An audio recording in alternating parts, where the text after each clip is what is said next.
Halo, assalamualaikum warahmatullahi wabarakatuh. Ketemu lagi di channel Indra Edu. Untuk hari ini kita akan membahas uji kompetensi bab 6 PPKN kelas 10. Baik, seperti biasa, bagi teman-teman jangan lupa tekan tombol subscribe-nya, like, komen, dan boleh share kepada teman-temannya supaya kita semua bisa menebar manfaat yang lebih banyak lagi. Uji kompetensi ini biasanya suka dipakai untuk penilaian bab 6 atau ulangan khusus di bab 6 ini ya. Baik, langsung saja pada soal yang pertama. Pada hakikatnya, kebinekaan yang terjadi di Indonesia merupakan sebuah potensi sekaligus tantangan. Dikatakan sebagai sebuah potensi karena titik-titik A. Mudah tumbuhnya perasaan kedaerahan yang amat sempit. B. Membuat penduduk Indonesia berbeda pendapat yang lepas kendali. Yang C. Dapat menjadi ledakan yang akan mengancam integrasi nasional. Yang D. Dapat menjadi ledakan yang akan mengancam persatuan dan kesatuan bangsa. Yang E. Memiliki kekayaan yang melimpah, baik kekayaan alam maupun kekayaan budaya.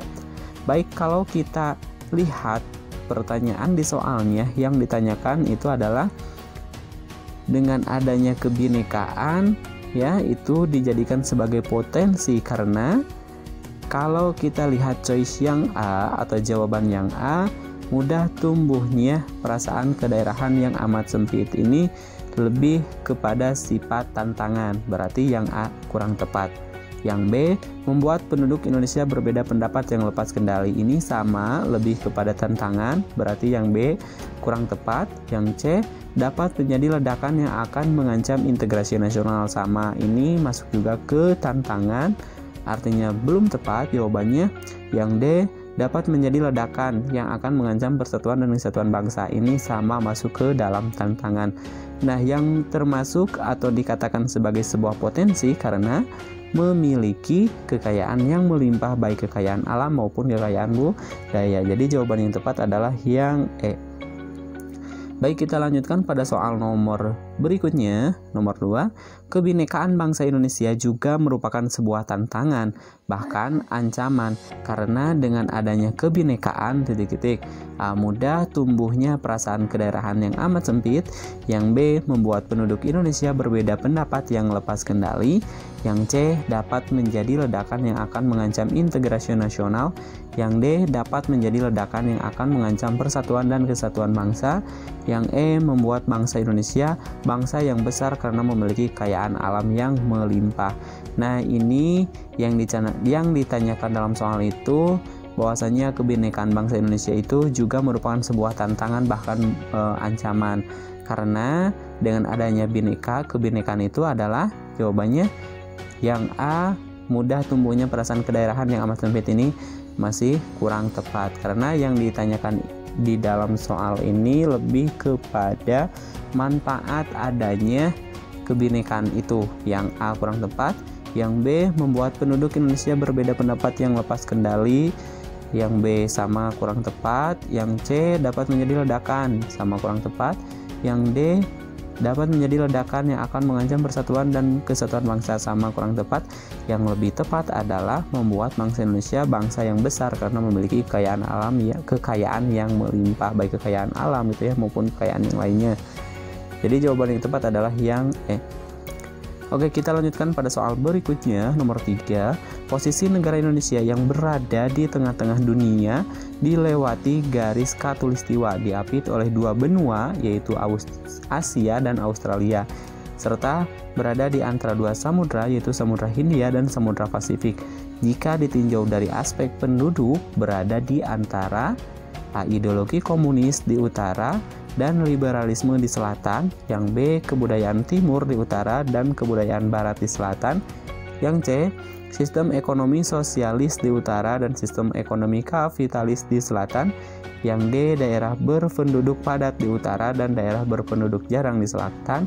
Yang E. Demokrasi rakyat di utara, yaitu Asia daratan bagian utara, dan demokrasi liberal di selatan. Jawaban yang tepat untuk soal nomor 3 adalah yang ditanyakan jika dilihat dari aspek penduduk, Indonesia itu berada di antara penduduk mana. Jawaban yang tepat untuk soal nomor 3 adalah Ya, jawaban yang tepat adalah yang D ya. Daerah berpenduduk padat di utara dan daerah berpenduduk jarang di selatan. Baik, kita lanjutkan pada soal berikutnya, nomor 4. Posisi negara Indonesia dilewati garis khatulistiwa, dihafid oleh 2 benua dan 2 samudra. Jika ditinjau dari aspek kebudayaan, dunia adalah titik-titik. Jadi nomor 4 yang ditanyakan adalah dari aspek kebudayaan Indonesia itu berada di mana itu ya. Yang A terletak di antara ideologi komunisme di utara dan liberalisme di selatan. Yang B berada di antara daerah kebudayaan ya. Kalau ini bukan penduduk tapi kebudayaan ya, timur di utara dan kebudayaan barat di selatan. Ya, ini jawabannya bukan atau pilihannya itu bukan penduduk tapi kebudayaan. Yang C berada di antara daerah kependudukan padat di utara dan daerah berpenduduk jarang di selatan. Yang D berada di antara sistem ekonomi sosialis di utara dan sistem ekonomi kapitalis di selatan. Yang E berada di antara demokrasi rakyat di utara, yaitu Asia Daratan bagian utara, dan demokrasi liberal di selatan. Jawaban yang tepat adalah yang B, karena sudah jelas gitu ya antara pertanyaan dengan jawaban. Karena dalam jawaban sudah diketahui yang ada kata kebudayaannya itu hanya pilihannya itu terdapat di poin B atau di pilihannya yang di B. Jadi otomatis jawabannya adalah yang B ya. Baik, kita lanjutkan pada soal nomor 5. Posisi negara Indonesia dilewati garis khatulistiwa, dihafid oleh 2 benua dan 2 samudra. Jika ditinjau dari aspek ideologi, di mana ideologi Pancasila berada di antara titik-titik. A. Ideologi komunisme di utara dan liberalisme di selatan. B. Kebudayaan timur di utara dan kebudayaan barat di selatan. C. Daerah berpenduduk padat di utara dan daerah berpenduduk jarang di selatan. Yang D. Sistem ekonomi sosialis di utara dan sistem ekonomi kapitalis di selatan. Yang E. Demokrasi rakyat di utara dan Asia Daratan bagian utara dan demokrasi liberal di selatan. Jawaban yang tepat adalah yang A ya, ideologi komunisme di utara dan liberalisme di selatan. Kita lanjutkan pada soal nomor 6. Posisi negara Indonesia dilewati garis khatulistiwa, dihafid oleh 2 benua dan 2 samudra. Jika ditinjau dari aspek sistem pertahanan dan keamanan, di mana sistem pertahanan dan keamanan Indonesia berada di antara titik-titik. A. Kebudayaan timur di utara dan kebudayaan barat di selatan. B. Sistem ekonomi sosialis di utara dan sistem ekonomi kapitalis di selatan. C. Daerah berpenduduk padat di utara dan daerah berpenduduk jarang di selatan. Yang D. Demokrasi rakyat di utara, Asia Daratan bagian utara, dan demokrasi liberal di selatan. Yang E. Sistem pertahanan kontinental di utara dan sistem pertahanan maritim di barat, selatan, dan timur. Jawaban yang tepat adalah yang E ya, karena yang E ini berkaitan dengan pertahanan dan keamanan. Baik, kita lanjutkan pada soal nomor berikutnya. Posisi negara Indonesia dilewati garis khatulistiwa, dihafid oleh 2 benua dan 2 samudra. Jika ditinjau dari aspek demokrasi, di mana demokrasi Pancasila berada di antara titik-titik. A. Kebudayaan timur di utara dan kebudayaan barat di selatan. B. Sistem ekonomi sosialis di utara dan sistem ekonomi kapitalis di selatan. C. Daerah berpenduduk padat di utara dan daerah berpenduduk jarang di selatan. D. Demokrasi rakyat di utara, Asia Daratan bagian utara, dan demokrasi liberal di selatan. Yang E. Sistem pertahanan kontinental di utara dan sistem pertahanan maritim di barat, selatan, dan timur. Jawaban yang tepat adalah di mana demokrasi Pancasila itu berada di antara demokrasi rakyat di utara, Asia Daratan bagian utara, dan demokrasi liberal di selatan. Kita lanjutkan pada soal nomor 8. Usaha pertahanan dan keamanan negara dalam rangka mengatasi ancaman yang datang dari luar dilaksanakan melalui titik-titik. A. Sistem pertahanan sivil. B. Sistem keamanan dan Polri. C. Sistem pertahanan negara oleh TNI. D. Mobilisasi segenap keangkatan perang yang ada. E. Sistem pertahanan dan keamanan rakyat semesta. Jawaban untuk soal nomor 8 adalah jawaban yang tepat adalah sistem pertahanan dan keamanan rakyat semesta. Baik, kita lanjutkan pada soal nomor 9. Sistem ekonomi kerakyatan merupakan senjata ampuh untuk melumpuhkan ancaman di bidang ekonomi dan memperkuat kemandirian bangsa. Untuk mewujudkan hal tersebut dapat dilakukan dengan hal-hal di bawah ini kecuali titik-titik. A. Mempererat kerjasama dengan sesama negara berkembang. B. Sistem ekonomi dikembangkan untuk memperkuat produksi domestik. C. Diadakan perekonomian yang berorientasi pada kesejahteraan rakyat. D. Tidak bergantung pada badan-badan multilateral seperti IMF, Bank Dunia, dan WTO. E. Memperkuat kepercayaan rakyat dengan cara menegakkan pemerintahan yang bersih dan berwibawa. Jawaban yang tepat adalah tentunya dengan memperkuat kepercayaan rakyat dengan cara menegakkan pemerintahan yang bersih dan berwibawa. Kita lanjutkan pada soal nomor 10. Pancasila dapat dijadikan sarana dalam menghadapi pengaruh dari luar yang dapat membahayakan kelangsungan hidup sosial budaya bangsa Indonesia dalam bentuk titik-titik. A. Wahana pengintegrasian seluruh unsur kebudayaan nasional dan kebudayaan yang berasal dari luar. B. Filter terhadap budaya negatif yang akan masuk dan menyesuaikannya dengan sendi-sendi budaya nasional. C. Sarana untuk memadukan dan menyatukan seluruh unsur budaya luar yang masuk yang menguntungkan negara. D. Penyaring terhadap budaya-budaya yang menguntungkan secara ekonomi dan berdampak pada ekonomi rakyat. E. Pemersatu budaya luar yang masuk dengan budaya nasional yang bersifat dinamis dan memperkaya kebudayaan nasional. Jawaban yang tepat untuk soal nomor 10 adalah yaitu dengan memfilter atau menyaring terhadap budaya negatif yang akan masuk dan menyesuaikannya dengan sendi-sendi budaya nasional. Jadi jawaban yang tepat adalah yang B. Kita lanjutkan ke dalam pembahasan soal uraian. Nomor 1, pada hakikatnya kebinekaan bangsa Indonesia merupakan rahmat Allah Subhanahu wa Ta'ala sekaligus merupakan sebuah potensi dan tantangan bagi bangsa Indonesia. Jelaskan maksud pernyataan tersebut. Jawabannya, kebinekaan yang terjadi di Indonesia merupakan sebuah potensi sekaligus tantangan. Dikatakan sebagai sebuah potensi karena hal tersebut akan membuat bangsa kita menjadi bangsa yang besar dan memiliki kekayaan yang melimpah baik kekayaan alam maupun kekayaan budaya yang dapat menarik minat para wisatawan asing untuk mengunjungi Indonesia.